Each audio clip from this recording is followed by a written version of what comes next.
much, Mr. Chairman, for the invitation to this meeting. I appreciate this initiative a lot, particularly that it comes at a very important time, both for the EU, for the biodiversity, and for the member states. In my presentation, I will first give a brief outline about the EU biodiversity strategy, and then I will focus mostly on Natura 2000 in terms of implementation of the network and the perspectives for the next programming period. Can I have the first slide, please? So, as you're probably aware, in 2011, the EU adopted its new biodiversity strategy for 2020. It started with the European Council adopting the long-term vision for the biodiversity in the EU with very ambitious objectives of stopping the loss of biodiversity and restoring, preserving, and valuing the biodiversity by the year 2050. This long-term vision was subsequently translated into a more concrete 2020 deadline of stopping the loss of biodiversity and restoring ecosystems as much as possible.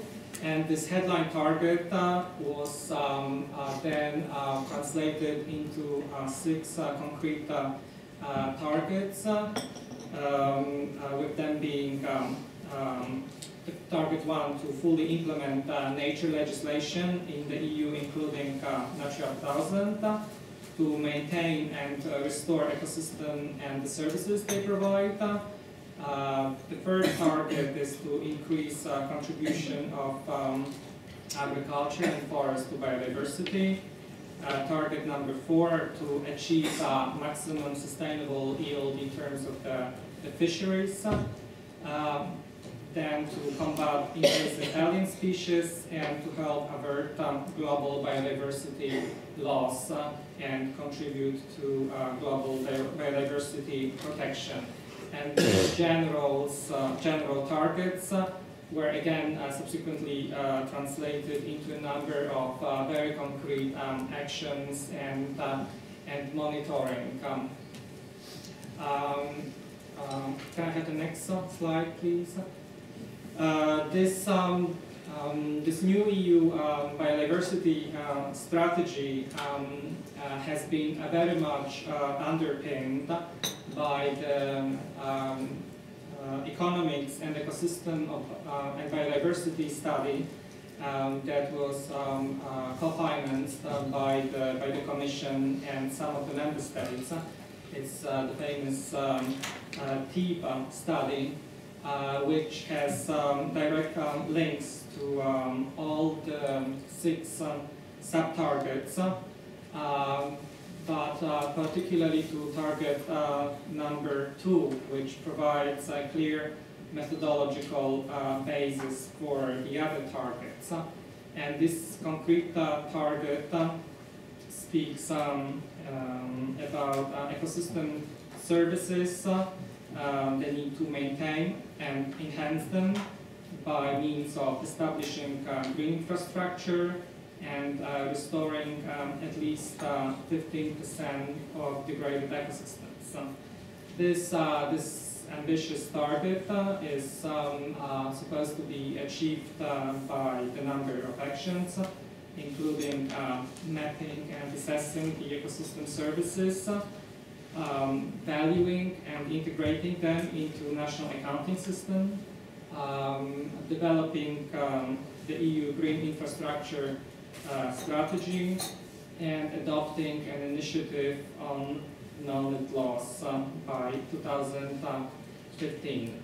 And this global study on the economics of ecosystem and biodiversity obviously also influenced very much our internal discussion on Natura 2000, on its costs and benefits. Can I have the next slide, please? So, as regards Natura 2000, as I mentioned, it's very much the subject of Target 1 of the biodiversity strategy. Why the first target? Because Natura 2000 is obviously the backbone of EU biodiversity policy. It's the legal basis of the network is these are two pieces of legislation: the Birds and Habitats Directive, and in terms of where we are with the implementation of the network, we can be very proud because we have managed to create the biggest network of protected areas in the world, covering approximately 18% of the EU land territory, and also substantial area of marine sites. So basically, in terms of designation, the network is pretty much complete, at least as regards the terrestrial part of the network. So now comes the crucial time of the management of the sites to achieve the overall objective of the EU nature legislation, that is to achieve the favorable conservation status of EU habitats and species. And obviously, achieving this subject will come with substantial costs. And EU Birds and Habitats Directive are actually quite a unique pieces of legislation, because already at the times of their development, the legislator expected this major costs and major investments necessary for implementation of the legislation. And in Article 8 of the Habitats Directive, they provided for a legal, let's say, hook to provide for EU co-financing of the network. And last year, the Commission adopted its new strategic document on financing Natura 2000 in the next 7 years. The staff working paper on financing Natura 2000, which was preceded by an impact assessment and the analysis of the costs of the network. And on the basis of data that we collected from the member states, we basically came to the figure of almost 6 billion euros per year to manage the network. It obviously is a big investment, but we have also carried out studies to show that this investment is actually very minor in comparison to the benefits of the network. And as Mr. Chairman already mentioned, we have carried out a study last year which assessed the benefits of the network and gave us the figure of between 200 and 300 billion euro a year in terms of benefits that Natura 2000 provides to the European citizens. And these are obviously all kinds of benefits, the provision benefits such as healthy food, timber, water, the regulation services such as prevention of flooding, purification of air, water, carbon storage. So obviously we can see that the benefits are much bigger than the costs. Next slide, please. Seeing this huge benefits of the network, but also in the context of important costs, the Commission proposed a system of financing Natura 2000 that basically relies on integration of financing Natura 2000 from the available EU financing instruments. And the Commission, in the proposal for all major funds, proposed mechanisms for financing Natura 2000. So with regard to structural funds and the cohesion fund, the Commission proposed a specific thematic objective on financing environment, including investments in biodiversity and Natura 2000. Obviously, structural funds and the cohesion fund are mostly important for the new member states, but there are also possibilities for more developed regions to finance Natura 2000 if they choose in their operational programs to use the available financing for this area. And of course, there are potential risks because, as you might be aware, the Commission also proposed substantial earmarking for other thematic objectives other than environment, in particular support for research and development, support for small and medium enterprises, low carbon economy. In the developed regions, this marking is, according to the Commission proposal, up to 80%. So obviously there is a squeeze of resources available to financing environment and Natura 2000. That's why it will be particularly important in this financing period to look for synergies with other areas. Some synergies such, for instance, adaptation to climate change. Obviously, there are possibilities of using ecosystem-based approach to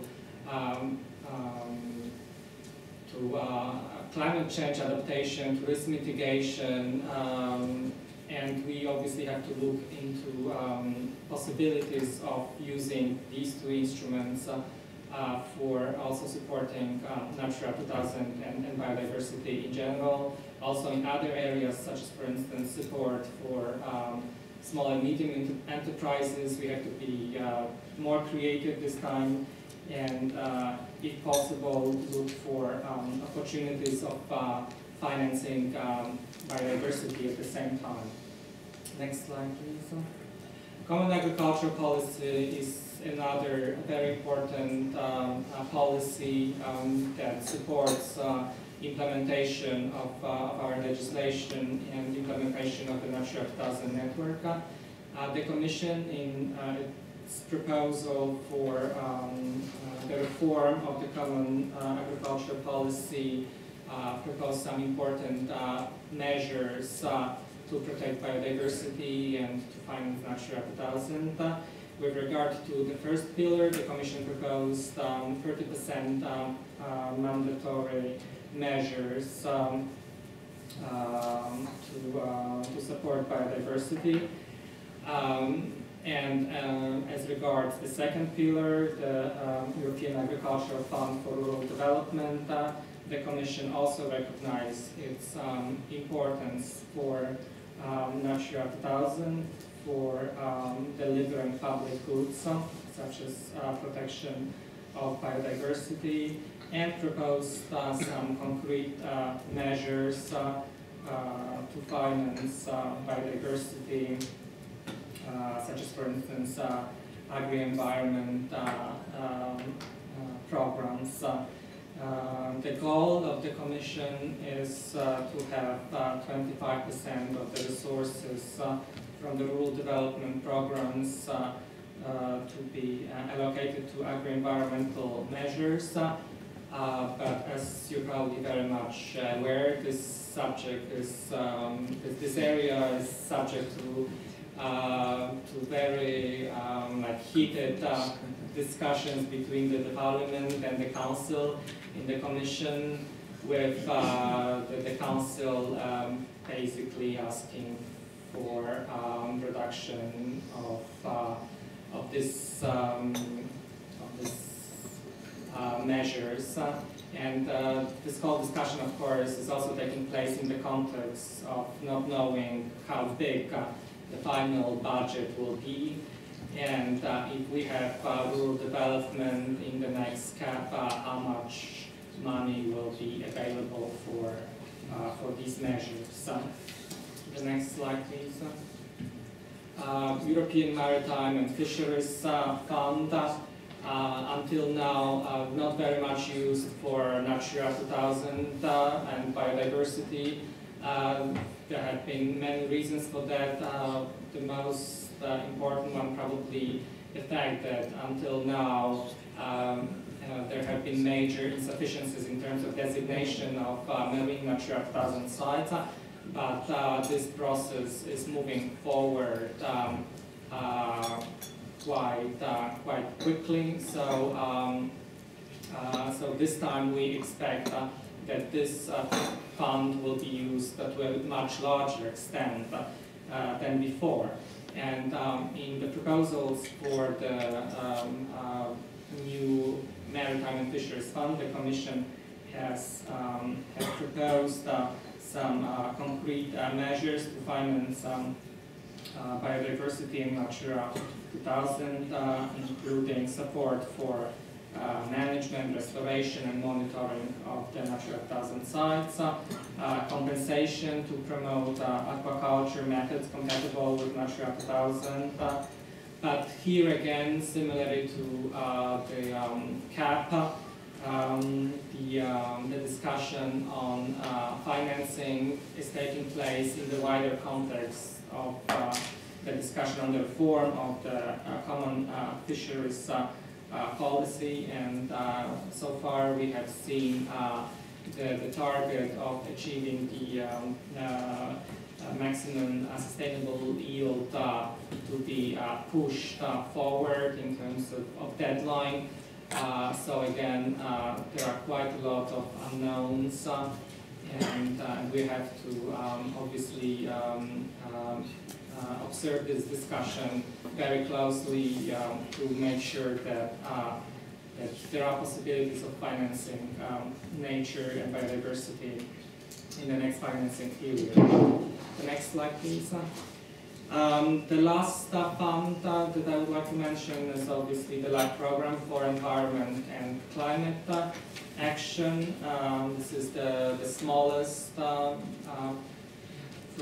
the funds available for financing biodiversity and nature, but the most targeted for these measures. So the Commission proposed the new LIFE regulation with 3.6 billion euros for climate and environment action, with a very important part being devoted to biodiversity. And there is a number of possible actions to be funded from this fund, such as development of best practices, preparation of the new kind of projects, they are integrated projects, and obviously this will be a very important fund for nature protection also in the next financing perspective. The next slide, please. But as with any other area where investment is necessary, same for biodiversity and Natura 2000. It is very important to assess the priorities, estimate the costs, and allocate the adequate resources. So to facilitate this process, the Commission for the next period proposed to develop a new tool, and this is the document, the strategic planning document that we call prioritized action frameworks, which are supposed to strengthen planning for financing Natura 2000, identify priorities, also improve awareness about socioeconomic benefits of Natura 2000, and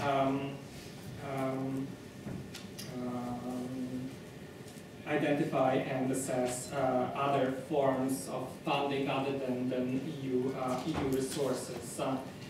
And we asked the member states to provide this documents to us by the end of next year, by the end of this year, early next year at the latest, to make sure that these strategic documents are then adequately translated into the operational programs and other programming instruments for the next financing perspective. The next slide, please. So this documents obviously are quite comprehensive documents, but probably the most important part is the description of measures and ways of achieving priorities and allocation of financing resources. The next slide, please. And to facilitate this process, we have collected a number of projects or information about projects that have been